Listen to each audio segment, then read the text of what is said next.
every day. Now, okay, of course, yes, someone may need accounting services every day, someone needs a lawyer every day, you know, but something for me that was more of a basic need, you know. So two of the things that stuck out for me at that time was something in the medical field, because, you know, people always take care of their health, you know, you can't bear to be ill, you know, and then the other one is obviously food. Yeah. And when I thought about food, the first thing I obviously looked at was hospitality. So I decided that I was going to look into restauranteering, something in the hotel business, you know. But obviously that's also quite luxurious, and it can be something that is elitist. It's actually linked more to affordability than a need, you know. So then that vocation came through somehow, that humanitarian aspect of just looking at things from a basic perspective. And I said, okay, well, agriculture, farming, agriculture as an industry. Did a lot of research on it to tell you that, first of all, there's a time where I remember I was in bed and I was sort of like, you know, when you had web, it was called a web browser at the time. Yes. Just before it was internet. And I was looking for pictures, and I'd literally type black farmer or black farmers, or, you know, because I wanted to see nothing. I wanted to see something that I could relate to, you know, to make it seem as if it's doable. So the less I saw, the more discouraged I was, because I felt as though, okay, a lot of people are doing this. No one's popping up. No one is prevalent in society. So there's no entry. How do I even? So how do I start? How do I even start? What is starting? Exactly. You know? Yeah. So that became a bit worrisome to me, you know. But I eventually decided in agriculture. So now I had to look at what options are out there. Okay. So now obviously you can study agriculture in university. You can study agriculture in college. I chose to go to college simply because I remember there has always been talk about how life has changed so much, especially for the education industry, because they used to have teaching colleges which would literally drill the principles and the practicality of the work. Teaching, you know what I mean? If you look at teachers from back then, my grandmother's age, yes. Those people literally, they have a passion for teaching. They have a passion for transferring knowledge, you know.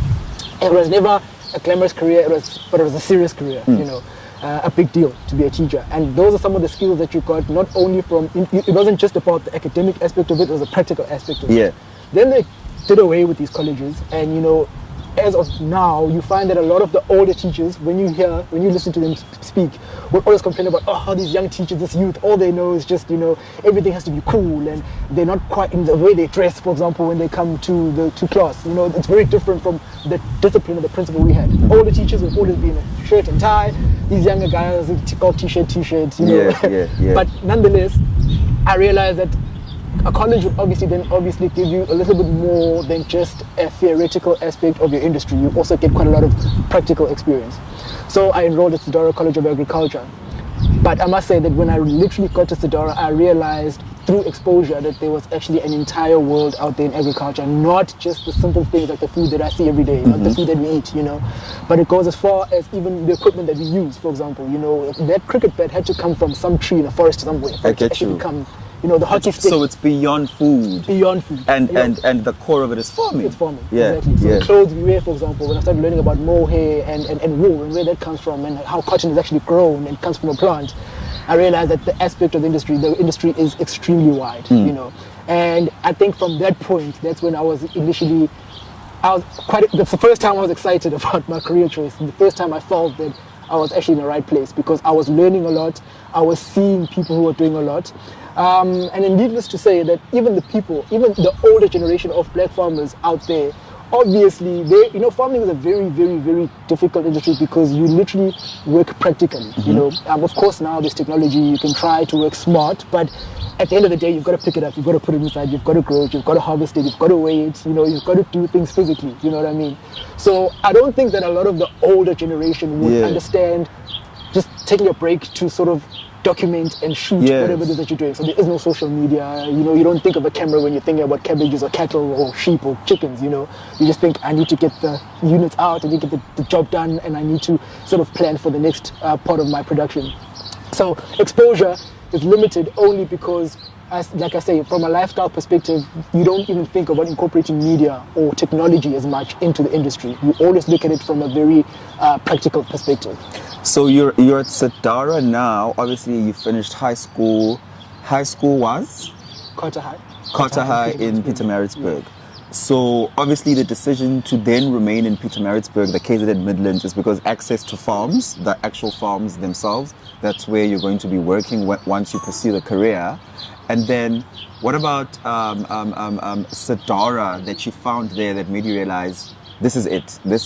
I'm going to push this. And you, even though there were barriers to entry in terms of you can't see other people who look like you in the industry, what still made you pursue the career? I'm actually glad that you raised that, because one of the things that I was exposed to when I got to the college was the fact that there are actually so many colleges. So I remember when I was looking at agricultural schools, in a way, a lot of what really came up was a lot to do with UNISA, the University in South Africa, and then we had Sadara College, which is obviously one of the prevalent ones, and I'll probably explain later why.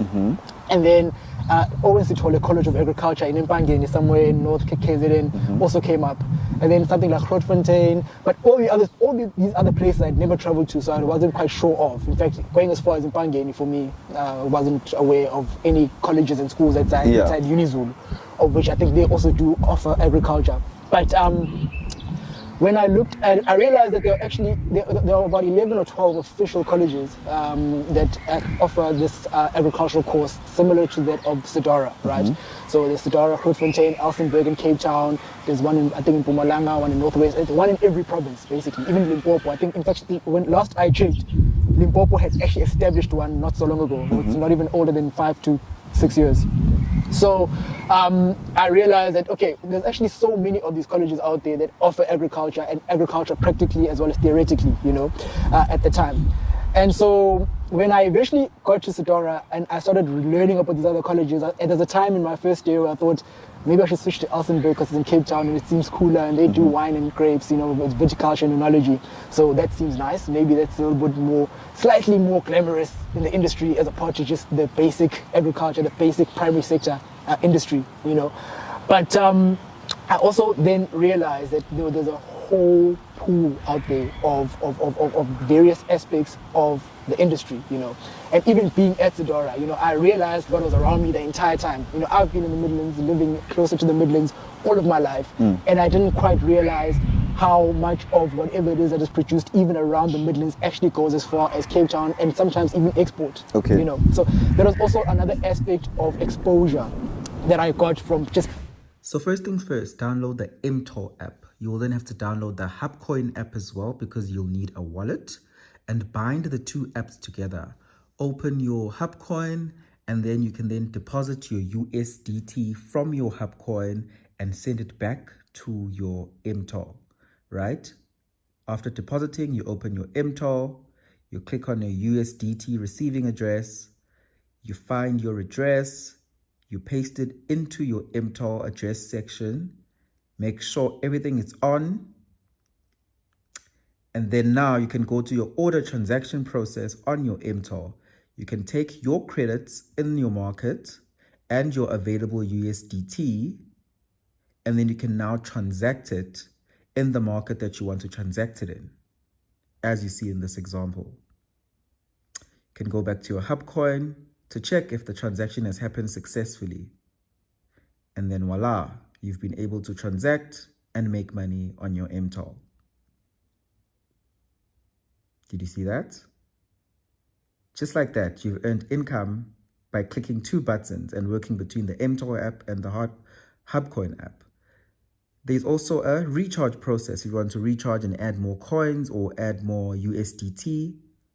As you can see, you can deposit USDT, enter the amount you want to deposit based on what is available in your wallet, and voila, deposit from your Hubcoin, submit, and you're then able to deposit more. Remember that your Hubcoin needs to have its own application, its own password, so that you're able to store everything successfully. You're able to make money continuously with MTOR. Being at Sadara, Sadara College.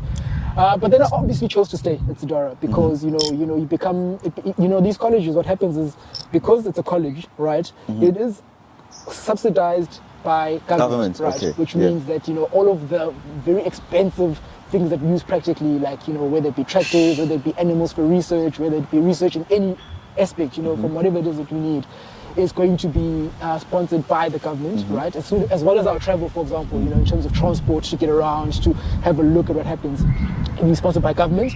And then, so for that reason, you have very few students, that they can actually accommodate from year to year. Yeah. So you know everybody at the college eventually, from first year to second year to third year. You know what I mean?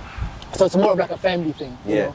And you become so accustomed to that, and people have different interests in the industry. They have different aspirations for their position in the industry. So you also start to warm up to those differences, amongst each other. So now that there's someone who's actually quite good from an agricultural economic perspective. Now that someone's good from an agricultural marketing perspective. Someone is good from a breeding perspective, whether it be of pigs, cattle, sheep, goats, chickens. That someone is absolutely good at doing things like what am I forgetting? Or forestry, for example. So because of that, you and again the exposure that you get, you tend to also become quite exposed to even the farming businesses around. So those top achieving students at the time will probably be known or highlighted in the industry and will be known by some of the big farmers who then want to take you on as either an intern or a junior manager at a time when you complete your studies there. Yeah. You know what I mean? So it's got that element to it. And how long were your studies specifically? Okay, so at Sidari we spent 3 years. Okay. 3 years, right? That's both in theoretical and practical exposure to the industry. What's also lovely about the exposure that I speak of is that, when it comes to looking at the agricultural value chain, Sidara was very big on doing field trips. So we were allowed to go to the back room of the packing facilities at Woolworths, for example, you know what I mean? And you actually practically see where, like I used to ask these young kids, where does your food come from? And the first response would be pick and pay or spar chickens. And that's the end, only answer that makes practical sense to them. Yes. But there's actually a whole industry behind that. And we were able to see that from the time it leaves the farm itself, even from the quality checks and grading from the farm all the way to the pack housing distribution centers and then eventually to the store, So that's some of the cool aspects of being at a college that I feel were more of an advantage than it would have been if I was at a university, for example, doing something in like a science related to the industry. Conversely, I want you to also speak, I know you didn't go the university route, but for people who are either studying or thinking about going the university route, where does that then place you in the industry? Like if either agricultural scientist, right, or agricultural engineer. What do those people do versus what you do? So first of all, I think there's actually quite a shortage in those skills from the science perspective of agriculture. Okay. I would say I noticed this because a lot of the equipment that we use, for example, especially in South Africa, will always be imported, from countries like Germany, for example, So I feel as though there is a gap in that space of skills related to agriculture, and they are very important because, for example, as a farmer, I will supply a mill. For example, if I produce sugarcane, I will supply a mill with sugarcane, right? Not sugar, just sugarcane. So basically, sugarcane is a grass. So I just cut the grass, I burn it, I cut the grass, load it, it gets sent to Tonga Hewlett or Illovo or whatever. Yeah. And then when it gets there, that's actually where the engineering or the science starts, the understanding the extraction aspect of the sugar itself, how they literally press it, that becomes like a liquid or diffusion, the whole process. Exactly, it crystallizes and becomes sugar. And it's not just the aspect of the sugar cane itself, it's the fact that even the residue is actually, that's what's burnt in order for the entire facility to be powered. So they don't use electricity, they use gas. Yes. Exactly. Yeah. So they use biogas from the actual sugarcane. So that requires science. Yeah. You need the scientists there to be able to actually get this to become a working system. And then obviously there's the machinery behind it, the mechanics behind the actual conveyor belt system, the weighing, the loading, whatever the case might be, as well as logistics. Logistics is also one of the most important aspects of agriculture. One of the most expensive things that you pay for is literally transport. Okay, so there is a gap for that in the industry, and a lot of people wouldn't know that because, like I say, because agricultural exposure in terms of the industry from people who are doing it is not really out there. You never really know that these jobs are there. Comes to things like agricultural economics, for example. We have a lot of economists who assist with looking at trends for commodities that we would trade, such as grains, maize, soya beans, sugar beans, okay? In fact, even sugar. Yeah. Some of these things are actually traded on the world market, what they call the international market. And how we grow this stuff, how we grow it and store it to sell at a time when the price is favorable. All of these trends are determined by agricultural economists. They are the people who are obviously always just like reading on the trends based on consumption, need versus supply versus demand sort of thing. And that's how we know when the best time is to maximize on whatever it is that you're actually selling.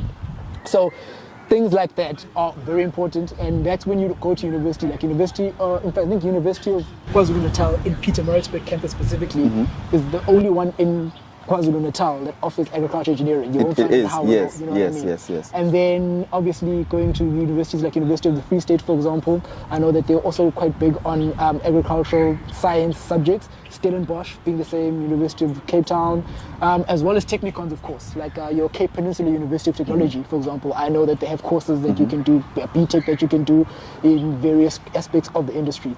But there's a huge scope for a career growth in this particular aspect. One of the ones that I wasn't aware of until I started supplying retail stores, for example, was things like quality check. You know, people who are retail buyers and do quality check and grading of particular products, you know, and guys who are able to also certify and give gap certification to farmers for the produce that they have so that their product is traceable back to the source of the product from store, should there be any problems. Those are some of the gaps that are in the industry that also still need to be tapped into, that you don't find a lot of young black South African or black South Africans in general doing the kind of work. So you are out of school now, and you have to penetrate the industry. How do you access the industry now? Because right now I know that you're a farmer that's particularly you've got your own business and you've got your own staff. But how did you penetrate the industry shortly after graduating? I would say that first of all, it's actually attributed more to wanting to go above and beyond the theory, the practical, and the exposure provided by the university. Because I remember in my third year, I actually started working out of my own will, especially on weekends and as well as June and December holidays when we were off on break.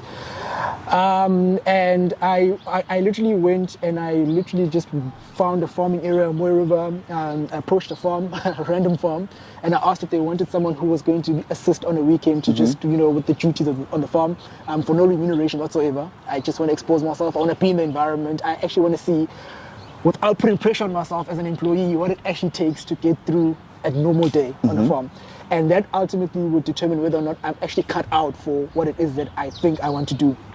And with the relationship that I had with the manager at the time at this particular dairy farm in Moreover, he actually realized that the amount of practical knowledge that we're getting from our college has actually put me in a good position, because he felt as though I am able to find ways to solve problems on the farm without actually having to ask if that's the next step, if the next step is right. So we got to a point where if he wanted to actually take a weekend off, I would be the one on duty on the farm, heading stuff. Still for free? Well, at the time, still for 3 years, but what happened was when I started doing it during June holidays, when I was there for 3 weeks, 2 to 3 weeks at a time, then he was like, no, I'm going to compensate you for this. Yes. It wasn't not even because a now he can stipend. Because now he can see that you know what you're doing. But I think the biggest lesson from that, just to interrupt you there, is that spend your time learning on weekends, even if it's for free, so that you understand the processes and the intricacies and the details behind the farming as young as you were, because I think you're probably like 21, 22 at the time, and you volunteering your time. Exactly. And like I say, it's the best thing because you find that you're actually not under pressure. If you're not on a payroll, if you feel like, okay, team, right, I'm done, you can just leave, because you're not on a payroll. But again, adversely for me, it did the complete opposite. That's where I actually found myself. I remember leaving every afternoon, and I thought to myself, I can't actually wait until I'm doing this for myself, So I exposed myself from before I even left. And then I obviously then looked at career opportunities on the normal sites like your PNet, LinkedIn. I started going through what every normal graduate would do, looking for jobs.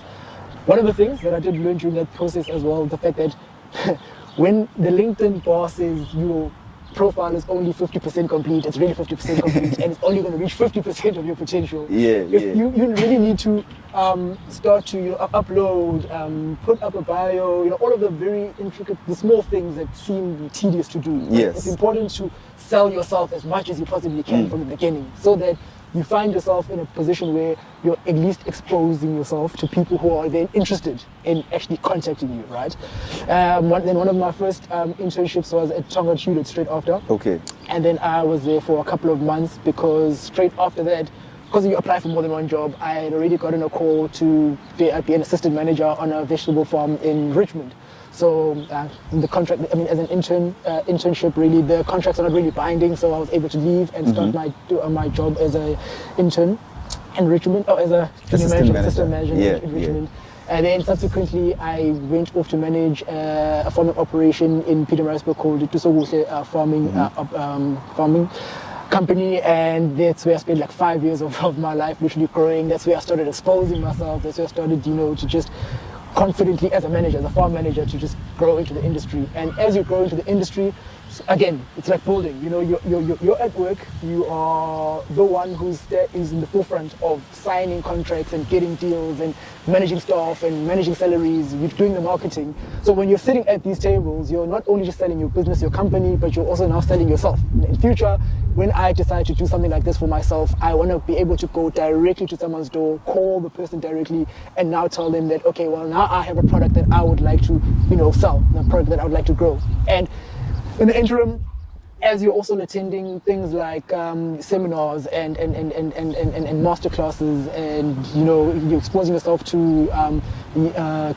panel talks, for example, and that sort of thing, you eventually also start to meet some people in the industry who are actually there to now help you and assist you and help you grow your business. So again, I will say that exposure is the one thing that literally got me out there. For example, I did not opt to just sit at home and think I need to keep updating my CV, and I also need to keep sitting behind my screen and looking for jobs online. Just approach somebody and just say, I want to be on the farm. I want to learn. I want to do something, and eventually, somehow, you will always be exposed to people who are then able to notice that you're good at what you do, and hopefully you can grow from that. Definitely. So at which